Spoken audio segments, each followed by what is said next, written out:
Hi, this is Cousin Russ. I've been working on a file and I merged some data from my master file into a specific file that I'm working on. And I realized that in the old file, in my master file, I did not have some emails in the template format so that the citations came out the way they should.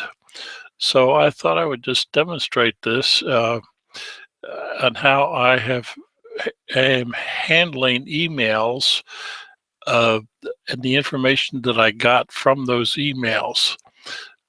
So I'm going to go to the sources workspace, and I have an email, and this is not formatted in the template format, but all I have is a bunch of entries for people and specific facts about people. And when the file came in, it did not come in as cleanly as I would have liked, but that may be because I didn't spend the time in putting this particular group of emails into the template format. So I figured I was just going to demonstrate it. Now, there's a bunch of people involved here, and that's okay, but I want a citation for each person uh, because that's what I want to do. So I'm going to, first of all, I'm going to select an email template. To do that, I'm going to click on Add, and a window pops up, and I'm going to click New. This is where I can put in a keyword search for the template that I want. And you only need 3 characters, and the 3 characters will usually get you to where you want. Now, I said I wanted email, so I'm going to type EMA and a stop. And at the top of the screen, and let me zoom in a little bit, just lost it. I'll back up one so I can get email. It says email, personal email, because that's what this is. And here are the fields. Now, you need to think about how you want to categorize these. I created a collection of emails from my cousin, and I'm not going to do that in the screen because my cousin is still with us, and I don't want to share that information more than what I have to. But I will call this whatever his name is, email collection, just so that I know and can put other items or other emails into his collection. The researcher surname, I'm going to type in my full name and my forename. I'm going to type it out in full, and my researcher address, my home address, location and zip code. So all of the researcher stuff is me. The writer in this case is the person who sent me the email. Surname, forename, address, location. And you notice that each time I go into a new field, the menu of what I'm supposed to put in there will appear. Contact, email address, recipient's forename. Okay, now this may sound obvious, but I'm going to put my name because I received the email from this other person.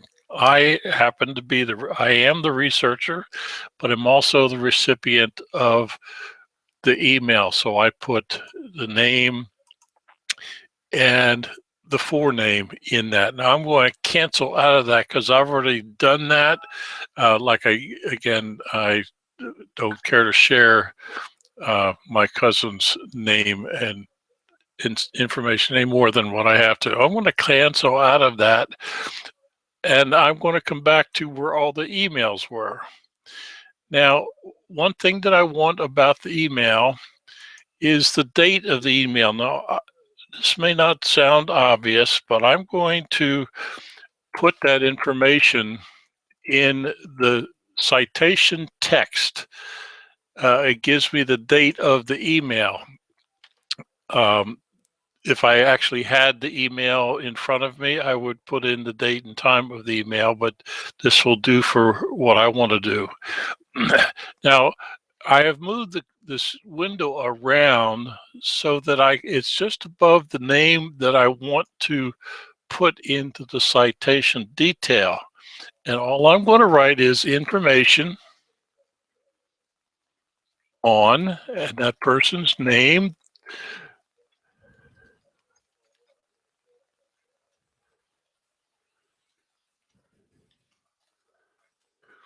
And I can tab down to the citation text. So that's all I'm going to put in, because the information that I put in my file, I have will be as a fact. So I got this information in an email for this specific person, and the citation in the lower, let me move the cursor around. So in the lower left-hand corner, we'll start the citation.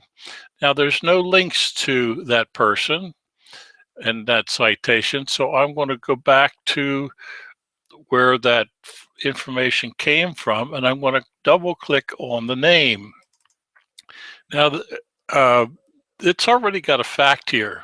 The problem is the fact and the citation. The problem is that citation is not in the template format. So the first thing I'm going to do is unlink that, and I'm going to pull the down arrow and says use an existing citation, because I just created that, and I'm going to go through my sources list, and I'm going to select that citation that I started, and I'm going to select it and link to citation. So now this fact is linked to that citation.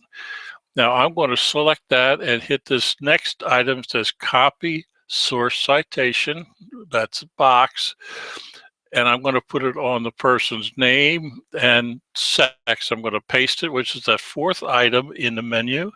Oh, you can't see it. So let me move the cursor over so you can see it. New, paste existing citation. Now I was watching the screen where the program is and not what was being displayed to you. The first thing I did was I'll just do it for this one. I'm going to remove the citation that came from the citation that was not in the proper format. I'm going to click the pull down menu, use existing citation, and I need to go down to where that is, and it is right here, and that's the one that said information and the person's name linked to citation. So that is now the citation for the fact. Now I'm going to click this icon that says copy source citation, and then I'm going to go to the name, and there's already a citation there for somebody else, but I'm going to paste the fourth item.